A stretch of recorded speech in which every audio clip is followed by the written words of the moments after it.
Hello दोस्तों। आज हम लेकर आए हैं एक ऐसी कहानी जो आपको रोमांच, डर और बदले की आग में डुबो देगी।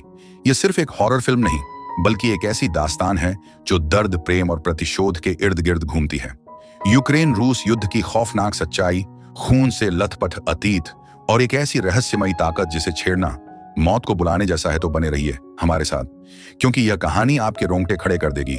चलिए, मूवी की शुरुआत होती है एक अंधेरी खौफनाक रात से, जहां एक घने जंगल में एक लेडी किसी से अपनी जान बचाकर इधर उधर भाग रही थी और यह काफी जख्मी भी थी।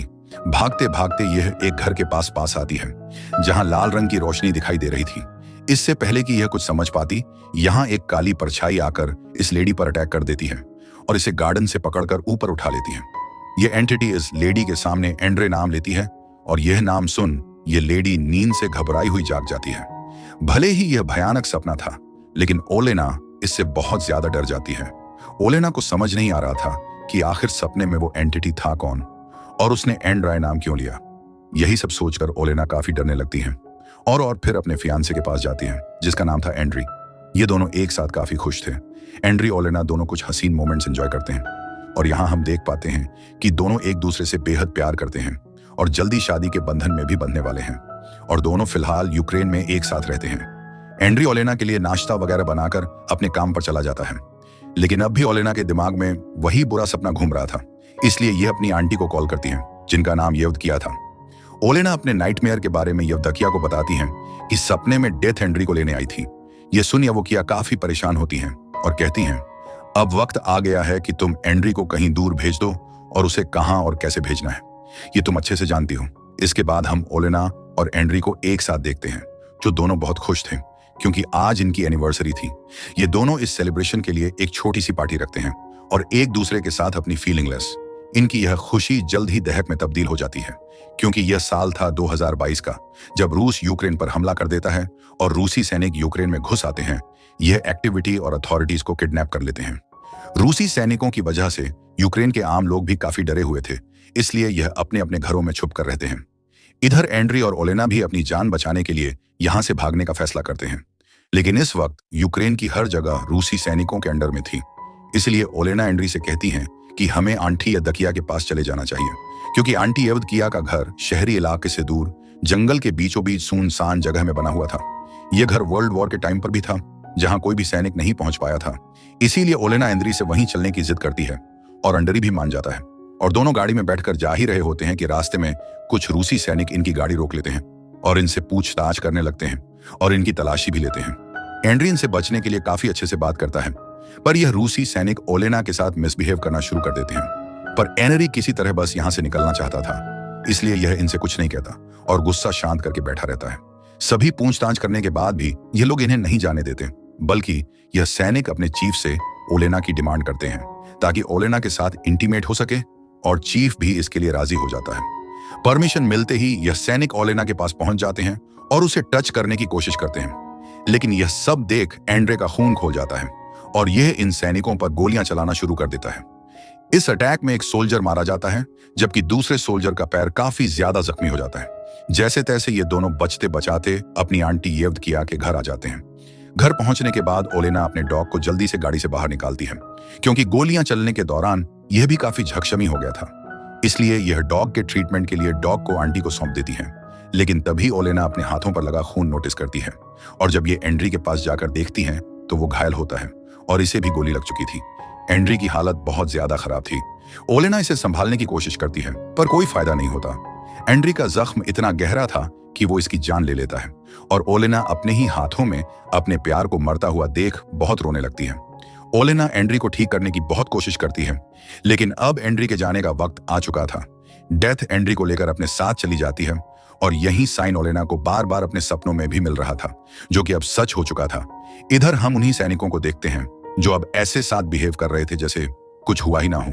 यह बिना किसी दुख के अपने सैनिक साथियों का जरूरी सामान निकाल लेते हैं और जो जेक शमी होते हैं उन्हें ट्रीटमेंट देकर बेफिक्र होकर बैठ जाते हैं। ओलेना के लिए एंड्री की मौत को एक्सेप्ट करना बहुत मुश्किल था। ये एंड्री की डेड बॉडी को देखकर फूट फूट कर रोने लगती है। ओलेना को इतना परेशान और बदहवास देख आंटी येवदकिया इसके पास आती हैं और इसे समझाते हुए कहती हैं, सब ठीक हो जाएगा। इस पर ओलेना कहती है कि मुझे कुछ ठीक नहीं करना, बस मुझे एंड्री चाहिए। ओलेना आगे कहती है कि मैं कई लाइफ जी चुकी हूँ, हजारों युद्ध मैंने देखे हैं, कई लोगों को खोया है, लेकिन एंड्री को खोने का खास सबसे बड़ा है। मैंने पहली बार एडीएनएन राय के साथ एक नॉर्मल लड़की बनकर प्यार को फील किया था, लेकिन मुझसे यह खुशी भी छीन ली गई। ओलेना फैसला करती हैं कि जिन लोगों की वजह से एंड्री की जान गई है, अब वो उनको भी सुकून से नहीं जीने देगी, बल्कि उन्हें तड़पा तड़पा कर मौत की नींद सुलाएं कि मैं उनका जीना इतना मुश्किल बना दूंगी कि उन्हें जिंदगी से ज्यादा मौत आसान लगेगी। इतना कहकर ओलेना यहां से जाने लगती हैं और आंटी यवदोक से एंड्री की डेड बॉडी जलाने को कहती हैं, जबकि खुद कुल्हाद लेकर यहां से घर में बनी एक सीक्रेट दीवार के पास जाती है और कुल्हाद की मदद से इसे तोड़ देने लगती है और फिर दीवार तोड़ देकर एक सीक्रेट चैम्बर में चली जाती है। इसमें ब्लैक मैजिक और सुपर नेचुरल चीजें मौजूद थीं जो कि काफी खतरनाक थीं। ओलेना एक मैजिकल मिरर के सामने जाकर खड़ी हो जाती हैं और एक एक कर अपने सारे कपड़े उतार देती हैं और यहाँ हम देखते हैं कि ओलेना के दोनों हाथों की कलाई पर टैटूज बने हुए हैं, जबकि जादुई शीशे में देखने पर ये टैटूज बेड़ियां नजर आती हैं। ओलेना इन टैटूज जो कि बेड़ियां थीं उन्हें कट लगाकर तोड़ देती हैं और जो सुपर नेचुरल पावर इसने एंड्री के लिए छोड़ दी थी उन्हें फैला देती हैं। शरीर में कुछ चेंजमेंट होना शुरू हो जाते हैं और हम देखते हैं कि ओलेना की बॉडी में खास तरह की पावर दौड़ने लगी है। यह पावर वापस मिलते ही ओलेना काफी पावरफुल और खतरनाक हो जाती है और अब यह पूरी तरह से अपने दुश्मनों से बदलना लेने के लिए तैयार होती है। ओलेना कोई नॉर्मल लड़की नहीं थी, बल्कि यह एक विच थी जो इस चुड़ैलों की दुनिया से दूर एंड्री के साथ जिंदगी गुजारना चाहती थी, पर ऐसा नहीं हो पाया, इसलिए यह इस दुनिया में वापस आ गई। इधर हम रूसी सैनिकों को देखते हैं जिनका चीफ बताता है कि खाने की सप्लाई अभी नहीं हो पाएगी क्योंकि जो खाने का ट्रक था वो यूक्रेन ने रोक लिया था। इसलिए चीफ इन सब से कहता है कि अब तुम लोग बिल्कुल आजाद हो, तुम्हें जैसे भी खाना लाना है तुम इसके लिए फ्री हो, तुम किसी को भी मार सकते हो। ये सब सुनकर सैनिक बहुत खुश होते हैं और अलग होकर खाना ढूंढने के लिए निकल जाते हैं। कुछ सैनिक एक घर में खाना ढूंढने जाते हैं जहां एक बूढ़ा आदमी इन्हें यहां से भगाने लगता है, लेकिन यह रूसी सैनिक इस बुजुर्ग आदमी को ही मार देते हैं और इसके घर में जबरदस्ती घुस जाते हैं, जहां इन्हें इस बूढ़े आदमी की बेटी दिखाई देती है जिसका नाम था काटिया। केटी को देखकर यह सैनिक इसे बंदी बनाने की कोशिश करते हैं, लेकिन काटिया किसी तरह इनसे बचकर यहां से भागने लगती हैं, पर कोई फायदा नहीं होता क्योंकि यह सैनिक जल्द ही इसे बेहोश कर देते हैं और एक सैनिक मौके का फायदा उठाकर कैटिया के साथ गलत काम करने लगता है। जब कैटिया को फील होता है तो यह होश में आ जाती है और जोर से चीखने चिल्लाने लगती है, लेकिन यह सैनिक इस पर बिल्कुल रहम नहीं करता। वहीं दूसरी तरफ कुछ सैनिक मौज मस्ती के लिए एक घर पर शूट करने लगते हैं। जब एक लेडी यह सब देखती है तो इन सैनिकों को समझाते हुए कहती हैं कि तुम लोग इंसान हो, इंसान ही बनकर रहो, जानवरों जैसे बर्ताव मत करो। लेडी की यह बात सुन सैनिकों को काफी गुस्सा आता है और यह इसे शूट कर मौत की नींद सुला देते हैं। इसके बाद ये लोग एक कैंप के पास पहुंचते हैं। यहीं काटिया को भी लाया जाता है ताकि सभी सोल्जर्स का मनोरंजन हो सके, लेकिन तभी हम ओलेना को देखते हैं जो कि खून से एक रिचुअल परफॉर्म करती है।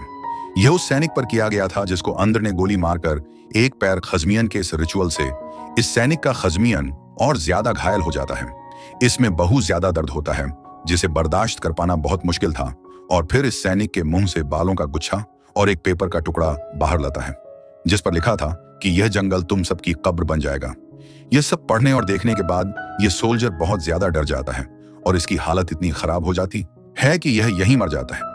इधर चीफ को भी सपना में ओलेना खून से सनी हुई दिखाई देती है जो इन सबको मारने की बात कहती है। यह देख चीफ काफी घबरा जाता है और सोल्जर्स से काटिया को यहां से दूर ले जाने के लिए कहता है। चीफ की बात मानकर सोल्जर्स काटिया को एक सुसान जगह पर फेंक देते हैं और यहीं ओलेना भी आ जाती है जो काटिया से पूछती हैं कि क्या तुम्हें बदला चाहिए। काटिया कोई जवाब नहीं देती, लेकिन उसकी आंखों में छुपा दर्द बदला लेने की मांग करता है और ओलेना भी समझ जाती है। इधर जब एक सोल्जर यूरिन करने जाता है तो यूरिन की जगह खून निकलने लगता है। यह देख सोल्जर काफी ज्यादा परेशान हो जाता है। इसके बाद हमें दो सैनिक दिखाए जाते हैं जिनमें से एक को ओलेना अपने काबू में करने की कोशिश करती है और जब इसे मारने के लिए आती है, लेकिन इसकी फैमिली फोटो देख इसे नहीं मारती, बल्कि अब यह दूसरे सैनिक को पैसों का लालच देती है। जमीन पर इतने सारे पैसों को देखकर यह सोल्जर लालच में उसके पास जाने लगता है। अगली सुबह जब सब सोल्जर्स अपने फोन देखते हैं तो सबको एक ही मैसेज मिलता है जिसमें लिखा था कि तुम सबकी कब्र इसी जंगल में बनेगी। यह पढ़ने के बाद सभी सोल्जर्स काफी घबरा जाते हैं, लेकिन चीफ इस पर ज्यादा ध्यान नहीं देता क्योंकि यह भूत प्रेत और काली शक्ति पर बिल्कुल भी यकीन नहीं करता था, बल्कि चीफ इसे दुश्मनों की एक चाल बताता है और सभी सोल्जर्स को अलर्ट रहने के लिए कहता है। लेकिन तभी एक सैनिक सभी लोगों को जंगल की एक ऐसी जगह ले जाता है जहां बहुत सारी वुड डॉल्स लटकी हुई थी। इसके बाद यह लोग अपने एक सैनिक साथी को देखते हैं जो पेड़ से बंधा हुआ था। इसके के बाल उखाड़ दिए गए थे, होंठ सिल दिए गए थे और पेट भी फटा हुआ था। इतनी बुरी कंडीशन देख सभी शॉक्ड रह जाते हैं और एक सोल्जर अपने साथी को बचाने के लिए जैसे ही अपना कदम आगे बढ़ाता है, वैसे ही यह पेड़ से बंधा सोल्जर ब्लास्ट होकर मारा जाता है, क्योंकि ओलेना ने इसके आगे ही बम ट्रैप बिछाया हुआ था। यह देख सभी सोल्जर उस सोल्जर पर गुस्सा करते हैं और कहते हैं कि तुम्हें ऐसा आगे नहीं बढ़ना चाहिए था। इधर हम ओलेना को देखते हैं जो काफी पावरफुल रिचुअल परफॉर्म कर रही थी। इसके अंदर यह एक डीएम को समन करती है और फिर इस डीएम को अपने अंदर समा लेती है ताकि उसकी शक्तियां इसे मिल सके। जब यवोकिया अपने घर के बाहर निकलकर देखती है तो वहां बहुत सारी डेड बर्ड्स की बारिश होती है। यह देख यवोकिया डर कर जल्दी से ओलेना के पास आ जाती है और जब ओलेना को देखती हैं तो समझ जाती हैं ओलेना अपने बदले को लेने के लिए काफी आगे बढ़ चुकी है। यह सब ओलेना के लिए भी काफी डेंजर था, इसलिए येवकिया ओलेना को समझाने की कोशिश करती है कि तुमने अगर यह सब अभी नहीं रोका तो इसका खामियाजा तुम्हें भी भुगतना होगा। लेकिन ओलेना इसकी एक नहीं सुनती और कहती है कि मुझे अपने अंजाम की परवाह नहीं है, मैं बस अपने बदले के लिए किसी भी हद तक जा सकती हूँ। मैं मर भी गई तो मुझे कोई गम नहीं। यह सुन यवदकिया कहती है कि मैंने ही तुम्हें विच बनाकर एक नई जिंदगी दी थी और अब तुम मुझे ही अकेला छोड़कर जाना चाहती हो। ओलेना यदोकिया की कोई भी बात नहीं सुनती। इधर हम एक सैनिक को देखते हैं जिसे अपनी फैन मिली फोटो मिली थी। इस फोटो में उसकी वाइफ और उसका बेटा खून से सना हुआ था क्योंकि ओलेना ने इन दोनों को मार दिया था और इसी फोटो की मदद से इन्हें मारने के लिए रिचुअल भी परफॉर्म किया था। ये देख सोल्जर बहुत डर जाता है और अपनी फैन मिली को देखने के लिए घर जाने की जिद करने लगता है, लेकिन चीफ शहर जाने की इजाजत नहीं देता, इसलिए यह खुद ही टैंक लेकर निकल पड़ता है। पर रास्ते में ओलेना इसके साथ माइंड गेम खेलती है और अपने दिमाग की इसी उलझन में फंसकर यह अपने ही दो साथियों को टैंक से कुचलकर मार देता है। यह देख बाकी सोल्जर्स इसे खूब मारते हैं। हालांकि ये इन्हें सब समझाने की कोशिश करता है, पर यह लोग इसकी कोई बात नहीं मानते। वहीं दूसरी तरफ कैंप पर बॉम्ब अटैक हो जाता है, जिससे बचकर सब लोग इधर उधर बिखर जाते हैं और एक सोल्जर जंगल में आ जाता है। इसी ने उस मासूम लेडी को मारा था, इसलिए यहाँ इसे लेडी की साइकिल दिखाई देने लगती है और फिर लेडी का भूत भी इसे डराने लगता है। यह सोल्जर अपनी जान बचाने के लिए भागता है और तभी इसके सामने चीफ आ जाता है, जो इसके माथे पर एक सिंबल बनाते हुए कहता है कि तुम्हारा मरने का टाइम आ चुका है। यानी यह चीफ नहीं बल्कि ओले ही थी जो इसे मार देती है। ओलेना इसे मारने के बाद बड़ी बेरहमी से इसका दिल निकाल लेती है और अपने घर चली जाती है। जब बाकी सोल्जर्स इसके पास आकर इसकी डेड बॉडी देखते हैं तो हैरान रह जाते हैं, क्योंकि इन्हें यकीन नहीं होता कि दुश्मन इस हद तक जा सकते हैं। यहीं एक सोल्जर सुपरनेचुरल पावर की बात कहता है, पर चीफ इन सब में बिलीव ना करने की वजह से उसे डांट कर चुप करा देता है। इधर जब आंटी यदोकिया ओलेना को सोल्जर का दिल खाते हुए देखती है तो काफी डर जाती है और ओलेना को समझाने की फिर से कोशिश करती है, पर ओलेना इसे हर्ट करते हुए कहती हैं कि मुझे और पावर चाहिए। थोड़ी देर बाद जब ओलेना अपने होश में आती है तो यह यवोकिया से अपनी गलती की माफी मांगती है और फिर यहां से चली जाती है। यवोकिया भी अब ओलेना को देखकर उससे डरने लगती है, क्योंकि बदले की आग में न सिर्फ अपनी असली पहचान खो रही थी बल्कि एक बुरी विच में भी बदलती जा रही थी। रात को ओलेना सैनिकों के कैंप में जाती है और वहां सबके लिए वार्निंग छोड़ती है। अगली सुबह जब सोल्जर्स मरे हुए सैनिकों की बॉडी जगह पर नहीं देखते हैं तो काफी घबरा जाते हैं और जल्दी डेड बॉडीज को ढूंढने निकल पड़ते हैं और आगे बढ़ने पर इन्हें वो डेड बॉडीज पेड़ पर लटकी हुई दिखाई देती हैं। ये सब देख एक सोल्जर इतना ज्यादा डर जाता है कि यह खुद को ही मार लेता है, क्योंकि यह ओलेना के हाथों नहीं मरना चाहता था। इसलिए यह ओलेना का सामना करने से अच्छा खुद को ही खत्म कर लेता है। इसके बाद उस सोल्जर को दिखाया जाता है जिसने कटिया के साथ गलत काम किया था। इसके प्राइवेट पार्ट से कीड़े मकोड़े निकलने लगते हैं और यह दर्द से बुरी तरह तड़पने लगता है और खुद को बचाने के लिए यह कटिया के घर ही पहुंच जाता है, जहां कटिया अपना बदला लेने के लिए इसे मारने ही वाली होती है कि यह सोल्जर इसके सामने गिड़गिड़नेप इसे नहीं मारती। लेकिन तभी यह सोल्जर अपनी गन उठाकर कटिया को मारने ही वाला होता है कि काटिया इसे मार देती है। वहीं दूसरी तरफ ओलेना सभी सोल्जर्स को दिखाई देती है, जिसे पकड़ने के लिए सब इसका पीछा करते हैं और दो सैनिक तो आपस में ही भिड़ जाते हैं और एक दूसरे को मार देते हैं, जबकि चीफ और बाकी सैनिक ओलेना को शूट करने लगते हैं, जिससे ओलेना काफी जख्मी हो जाती है और ये जान बचाने के लिए तुरंत घर आ जाती है। यदोकिया ओलेना के शरीर से बुलेट्स निकालती हैं और कहती हैं कि हर एक मौत का बदला तुम्हें खुद चुकाना होगा और आखिरी चीफ को मारने के साथ तुम भी खत्म हो जाओगी, क्योंकि यही डील ओलेना ने कर रखी थी। यवदकिया अब भी इस खेल को यहीं रोकने के लिए कहती हैं, पर ओलेना नहीं मानती। एक एक कर ओलेना सभी सोल्जर्स को मार देती है, पर चीफ इसके काबू में नहीं आता बल्कि ओलेना को पकड़कर उसके साथ गलत काम करने लगता है। पर तभी हम देखते हैं कि ओलेना उसके पीछे खड़ी है, यानी यह जिसके साथ गलत काम कर रहा था वह इसी का सोल्जर था और यह सब ओलेना का माया जाल था। ओलेना चीफ को तड़पाने लगती है और मारने ही वाली होती है कि तभी यहाँ आंटी यवोकिया आ जाती हैं। यवोकिया ओलेना से कहती हैं कि तुम्हारे पेट में एक बच्चा पल रहा है और अगर इस चीफ को ज्यादा भी नुकसान हुआ तो बच्चा भी मारा जाएगा, क्योंकि ओलेना ने यही डील डीएम और डेविल के साथ कर रखी थी।